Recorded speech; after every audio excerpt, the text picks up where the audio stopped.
Hammaga salom.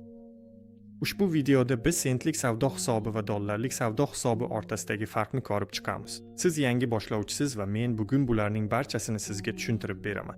Men sizga sentlik hisob yoki demo hisob yaratishingizni tavsiya qilaman. Demo hisob bu virtual pul. Sizda ya'ni agar u yerda pul ishlasangiz yoki yutqazsangiz, ya'ni haqiqiy pulni yo'qotmaysiz. Lekin ma'lum ko'nikmalarni egallaganingizdan so'ng, bitimlarni qanday ochishni, qanday savdo qilishni tushunganingizdan va to'satdan haqiqiy pul bilan savdo qilishga qaror qilganingizdan so'ng, shunga ko'ra siz sentlik hisob ochishingiz kerak. Sent hisobini ochish uchun men RoboForex brokerdan foydalanaman. Agar siz hali ham qaysi broker bilan savdo qilishni bilmasangiz, men bilan savdo qiladigan 3 ta brokerga havola topish uchun ushbu videoning ostiga bosing.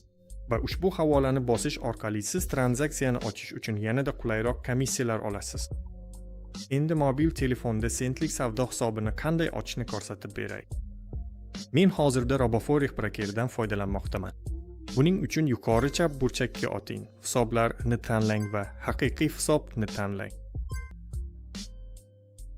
Keyin yuqori qismida haqiqiy hisob ochish yoki demo hisob ochish variantlari mavjud. Endi bizning maqsadimiz 1 sentlik real hisob ochish. Shuning uchun men yuqoridan realni tanlayman.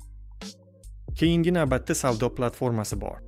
Agar biz bossak, savdo platformasini tanlash imkoniyatlarimiz mavjud. Men har doim barchaga MetaTrader 5 savdo platformasida savdo qilishni tavsiya qilaman. Shuning uchun biz uni tanlaymiz. Keyingisi bu yerda biz hisob turini tanlaymiz. Chunki biz, aytaylik, siz yangi boshlovchisiz. Shuning uchun men siz uchun MT5% ni ochaman. Bu yerda tizim himoyalanganmi yoki yo'qmi? Men har doim himoyalangan tizimni tanlayman. Va keyin biz qaysi valyutada savdo qilishni hal qilamiz. Xo'sh, tabiiyki dollarlarda.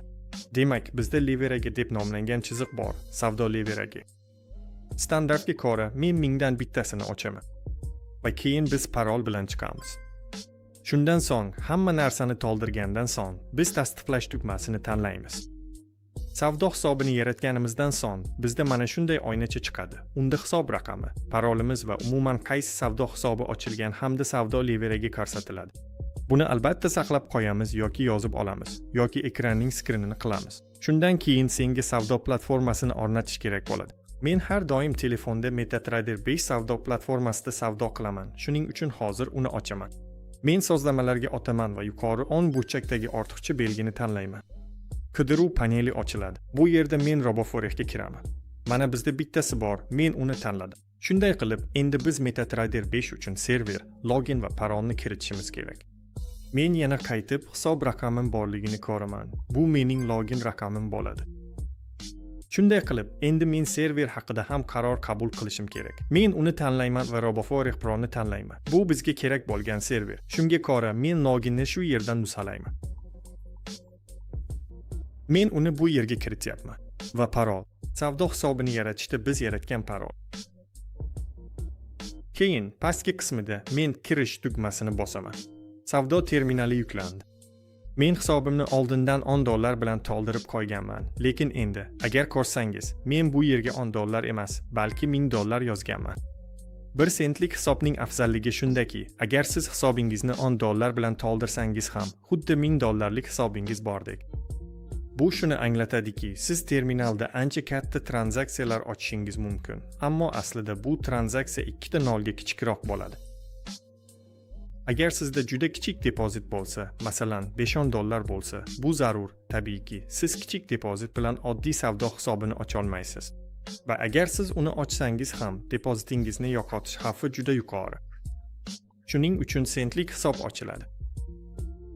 Xo'sh, keling, qanday qilib hisobni to'ldirishni ham tushuntirib beray. Buning uchun yuqori chap burchakda mablag'larni depozit qilishni tanlang. Bu yerda davom etishini tanlang. Depozitni tanlang. Va bu yerda biz uchun oyna ochiladi. Biz to'ldirmoqchi bo'lgan valyutani tanlaymiz, dollar bo'lsa.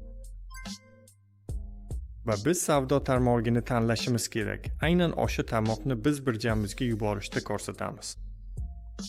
Aytaylik, bu BIM Smart Chain BEP 20 tarmog'i.